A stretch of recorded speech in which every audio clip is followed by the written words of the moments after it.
Notorious ಕೊಲೆ ಆರೋಪಿಗಳ ಜೊತೆ ದರ್ಶನ್ ಖುಲ್ಲಂಖುಲ್ಲಾ ಮಾತುಕತೆ. ದಾಸನ ಜೊತೆ ಕುಳಿತಿದ್ದವರ ರಕ್ತ ಸಿಕ್ತ ಹಿಸ್ಟರಿಯ ಭಯಾನಕ. ಜೈಲಿನಲ್ಲಿ ವಿಐಪಿ ಟ್ರೀಟ್ಮೆಂಟ್ ನೀಡಿದ್ದಕ್ಕೆ ರೇಣುಕಾಸ್ವಾಮಿ ತಂದೆ ಆಕ್ರೋಶ. ಇದೆಲ್ಲವನ್ನ ನೋಡೋಣ ಕ್ರೌರ್ಯ ದರ್ಶನ ನ್ಯೂಸ್ ಟಾಪ್ 9 ನಲ್ಲಿ. ಪರಪ್ಪನಗ್ರಹದ ಜೈಲಲ್ಲಿ ನಾಗಣ್ಣ ಹೊರತಾಗಿ ಜೈಲಲ್ಲಿ ಸಂಪೂರ್ಣ ಗ್ಯಾಂಗ್ ಇದೆ. ಸಿದ್ದಾಪುರ ಸುನೀಲ್, ಡಬಲ್ ಮೀಟರ್ ಮೋಹನ್ ಮತ್ತು ಟೀಮ್ ಜೊತೆ ದರ್ಶನ್ ಚೆನ್ನಾಗಿದ್ದಾನೆ. ಜೈಲಲ್ಲಿರುವ rowdy sheeter market Dharma Byadarahalli ಸತ್ಯನಿಗೆ ವಿಡಿಯೋ ಕಾಲ್ ಮಾಡಿದ್ದನ್ನ ರೆಡ್ಡಿ ಸ್ಟೇಟಸ್ ಹಾಕೊಂಡಿದ್ದಾನೆ. ಕೊಲೆ ಆರೋಪಿ ದರ್ಶನ್ ಕರಾಳ ಮುಖ ಏನು ಅನ್ನೋದು ಒಂದೊಂದೇ ಹೊರಬರ್ತಾ ಇದೆ. ಜೈಲಿನ ಒಳಗೆ ದರ್ಶನ್ ಪಕ್ಕದಲ್ಲಿ ಬ್ಲಾಕ್ ಟಿ ಶರ್ಟ್ ಹಾಕೊಂಡು ಕುಳಿತಿರುವ ಇವನು ವಿಲ್ಸನ್ ಗಾರ್ಡನ್ ನಾಗ. ನಟೋರಿಯಸ್ ಕ್ರಿಮಿನಲ್ ಆಗಿರುವ ನಾಗ ಬೆಂಗಳೂರು ದಕ್ಷಿಣ ವಿಭಾಗದ ರೌಡಿ ಶೀಟರ್. ಸಿದ್ದಾಪುರ ಮಹೇಶ್ ಕೊಲೆ ಪ್ರಕರಣದಲ್ಲಿ ಜೈಲು ಪಾಲಾಗಿದ್ದಾನೆ. ಆಗಸ್ಟ್ನಲ್ಲಿ ಕೋರ್ಟ್ಗೆ ಶರಣಾಗಿ ಜೈಲು ಸೇರಿದ್ದ. ನಾಗನ ಅಟ್ಟಹಾಸ ಹೆಚ್ಚಾಗ್ತಾ ಇದ್ದಂತೆ ಆತನ ವಿರುದ್ಧ ಕೋಕಾ ಕಾಯ್ದೆ ಅಡಿಯಲ್ಲಿ ಕೇಸ್ ಕೂಡ ದಾಖಲಾಗಿದೆ.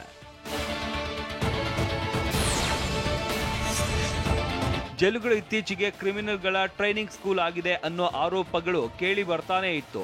ಈಗ ಅದಕ್ಕೆ ಪುಷ್ಟಿ ನೀಡುವಂತೆ ಕೊಲೆ ಆರೋಪಿ ದರ್ಶನ್ ರೌಡಿ ಶೀಟರ್ಗಳ ಜೊತೆ ಬಿಂದಾಸ್ ಆಗಿ ಕೂತಿದ್ದಾನೆ. ಒಂದು ಕೊಲೆ ಆರೋಪ ಹೊತ್ತ ದರ್ಶನ್ ಕೆಲ ಕೊಲೆ ಆರೋಪ ಹೊತ್ತಿರುವ ರೌಡಿ ಶೀಟರ್ಗಳ ಜೊತೆ ಕಾಣಿಸಿಕೊಂಡಿದ್ದಾನೆ. ಒಬ್ಬ ಸ್ಟಾರ್ ಆಗಿ ಮಾದರಿ ಆಗಬೇಕಾಗಿರುವ ದಾಸ ಕೈಗೆ ರಕ್ತ ಮೆತ್ಕೊಂಡವರ ಜೊತೆ ಸಂಪರ್ಕ ಇಟ್ಕೊಂಡಿದ್ದು ಚರ್ಚೆಗೆ ಗ್ರಾಸವಾಗಿದೆ.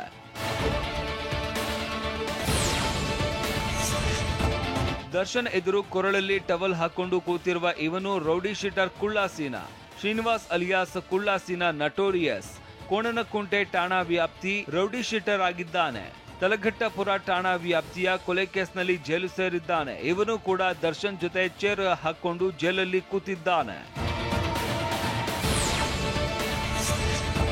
ಪರಪ್ಪನಗ್ರಹಾರ ಜೈಲಿನ ಹೊರಗಡೆ ದರ್ಶನ್ ಎದುರಿಗೆ ಕೂತಿರುವ ನಾಗರಾಜ್ ಅಲಿಯಾಸ್ ನಾಗ ದರ್ಶನ್ ಆಪ್ತ ಹಾಗೂ ಮ್ಯಾನೇಜರ್ ರೀತಿ. ರೇಣುಕಾಸ್ವಾಮಿ ಮರ್ಡರ್ ಕೇಸ್ನ 11ನೇ ಆರೋಪಿ ಆಗಿದ್ದಾನೆ. ನಟ ದರ್ಶನ್ ಮತ್ತು ಗ್ಯಾಂಗ್ ಪಾರ್ಟಿ ಸೇರಿದಂತೆ ಎಲ್ಲೆಡೆ ದರ್ಶನ್ ಜೊತೆಗೆ ಇರ್ತಾ ಇದ್ದ. ರೇಣುಕಾಸ್ವಾಮಿ ಕೊಲೆ ವೇಳೆ ಕೂಡ ದರ್ಶನ್ ಜೊತೆಗಿದ್ದು ಕಾಲಿಗೆ ಒದ್ದಿದ್ದ. ಆರೋಪದಲ್ಲಿ ಜೈಲು ಸೇರಿದ್ದಾನೆ. ಇವನು ಕೂಡ ಬಿಂದಾಸ್ ಆಗಿ ಚೇರ್ ಮೇಲೆ ಕೂತ್ಕೊಂಡು ರಾಜಾತಿಥ್ಯ ಅನುಭವಿಸ್ತಾ ಇದ್ದಾನೆ. ನಟ ದರ್ಶನ್ಗೆ ಜೈಲಲ್ಲಿ ಕಾಫಿ ಸಿಗರೇಟ್ ವ್ಯವಸ್ಥೆ ಮಾಡಿರುವ ಫೋಟೋ ಚರ್ಚೆಗೆ ಗ್ರಾಸವಾಗಿದೆ. ರೇಣುಕಾಸ್ವಾಮಿ ತಂದೆ ಕಾಶಿನಾಥಯ್ಯ ಶಿವನಗೌಡ್ರು ಬೇಸರ ಹೊರಹಾಕಿದ್ದಾರೆ. ಹೀಗಾದ್ರೆ ಪ್ರಕರಣ ಸಿಬಿಐಗೆ ವಹಿಸಬೇಕು ಅಂತ ನನಗೆ ಅನಿಸ್ತಾ ಇದೆ. ದರ್ಶನ್ ಜೈಲಲ್ಲಿದ್ದಾರೋ ಇಲ್ವೋ ಎಂಬ ಭಾವನೆ ಬರ್ತಾ ಇದೆ ಅಂತ ಕಾಶಿನಾಥಯ್ಯ ಅಸಮಾಧಾನ ಹೊರಹಾಕಿದ್ದಾರೆ. ಜೈಲಾಗಿರ್ಬೇಕು ವಿನ ಜೈಲಿಲ್ಲ. ನಾವು ಚೀಫ್ ಮಿನಿಸ್ಟರ್ ಕಂಡಾಗ ಅವರು ಖಂಡಿತವಾಗಿ ನಮಗೆ ನ್ಯಾಯ ಸಿಗುತ್ತೆ, ನಾವು ಪೊಲೀಸ್ನಲ್ಲಿ ಫ್ರೀ ಹ್ಯಾಂಡ್ ಕೊಟ್ಟಿದ್ದೀನಿ, ನಿಮಗೆ ತಪ್ಪಿದ ಶಿಕ್ಷೆ ಆಗುತ್ತೆ ಅಂತ ಭರವಸೆ ಕೊಟ್ಟು ನಮಗೆ ಆತ್ಮಸ್ಥೈರ್ಯ ಹೇಳಿದ್ದು. ಇದರ ಮುಖಾಂತರ ನಾನು ಸರ್ಕಾರವನ್ನು ಸರ್ಕಾರನ ಕೈ ಮುಗಿದು ಕೇಳ್ಕೊಂತೀನಿ, ಅವರಿಗೆ ತಪ್ಪಿಸಿದ್ರು ಆಗಬಾರ್ದು. ಪರಪ್ಪನಗ್ರಹಾರ ಜೈಲಲ್ಲಿ ದರ್ಶನ್ ಸಹ ಸಾಮಾನ್ಯ ಕೈದಿಯಂತೆ ಇರಬೇಕು ಅಂತ ರೇಣುಕಾಸ್ವಾಮಿ ತಂದೆ ಕಾಶಿನಾಥಯ್ಯ ಶಿವನಗೌಡ್ರು ಹೇಳಿದ್ದಾರೆ.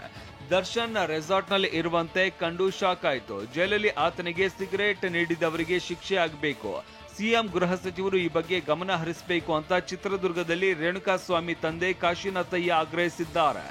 ಜನ ಕುರ್ಚಿ ಮೇಲೆ ಕೂತ್ಕೊಂಡು ಸಿಗರೇಟು ಚಾ ಹಿಡಿದು ಎಲ್ಲಿ ಅತಿಥಿ ಗೃಹದಲ್ಲಿ ಕೂತಿದ್ದಾರೆ. ಜೈಲು ಅತಿಥಿ ಗೃಹ ಗೊತ್ತಾಗ್ತಾ ಇಲ್ಲ, ರೆಸಾರ್ಟ್ನಲ್ಲಿ ಕೂತ್ಕೊಂಡ್ರೆ ಗೊತ್ತಾಗ್ತಾ ಇಲ್ಲ. ಜೈಲಾಗಿರ್ಬೇಕು ವಿನ ಜೈಲಿಲ್ಲ. ರೇಣುಕಾಸ್ವಾಮಿ ಕೊಲೆ ಆರೋಪಿ ದರ್ಶನ್ಗೆ ಜೈಲಲ್ಲಿ ಕಾಫಿ ಸಿಗರೇಟ್ ವ್ಯವಸ್ಥೆ ಮಾಡಿದ್ದು ಆಕ್ರೋಶಕ್ಕೆ ಕಾರಣವಾಗಿದೆ. ಪರಪ್ಪನಗ್ರಹಾರ ಜೈಲಲ್ಲಿ ದಾಸನಿಗೆ ರಾಜಾತಿಥ್ಯ ನೀಡಿದ್ದಕ್ಕೆ ಮೃತ ರೇಣುಕಾಸ್ವಾಮಿ ಚಿಕ್ಕಪ್ಪ ಷಡಾಕ್ಷರಿ ಅಸಮಾಧಾನ ಹೊರಹಾಕಿದ್ದಾರೆ. ದರ್ಶನ್ಗೆ ಸಕಲ ವ್ಯವಸ್ಥೆ ಕಲ್ಪಿಸಿದ್ದ ಬಗ್ಗೆ ತನಿಖೆ ಆಗಲಿ ಅಂತ ಆಗ್ರಹಿಸಿದ್ದಾರೆ. ತುಂಬಾ ಶಾಕ್ ಆಯ್ತು. ಇನ್ನೊಮ್ಮೆ ಯಾವ ಕಾರಣಕ್ಕೂ ಈ ರೀತಿ ಆಗಬಾರ್ದು. ಅದೇನಾಗಿದೆ ಅದನ್ನು ಯಾರು ತಪ್ಪು ಮಾಡಿದ್ದಾರೆ ಅವನೊಮ್ಮೆ ಆಗಿದ್ರೆ ಅದಕ್ಕೆ ಶಿಕ್ಷೆ ಆಗಬೇಕು, ತನಿಖೆ ಆಗಬೇಕು ಅದನ್ನ ಅನ್ನುವಂಥ ಆಗ್ರಹವನ್ನು ಮಾಡ್ತೀವಿ. ಜೈಲಿನಿಂದ ದರ್ಶನ್ ವಿಡಿಯೋ ಕಾಲ್ ಮಾಡಿದ್ದು ದೊಡ್ಡ ಸಂಚಲನ ಸೃಷ್ಟಿಸಿದೆ. ದರ್ಶನ್ಗೆ ರಾಜ್ಯಾತಿಥ್ಯ ನೀಡಿದ ಬಗ್ಗೆ ಸಚಿವ ಪರಮೇಶ್ವರ್ ಗರಂ ಆಗಿದ್ದಾರೆ. ಕಾರಾಗೃಹ ಡಿಜಿಪಿ ಮಾಲಿನಿ ಕೃಷ್ಣಮೂರ್ತಿ ಜೊತೆಗೆ ಚರ್ಚೆ ನಡೆಸಿದ್ದಾರೆ.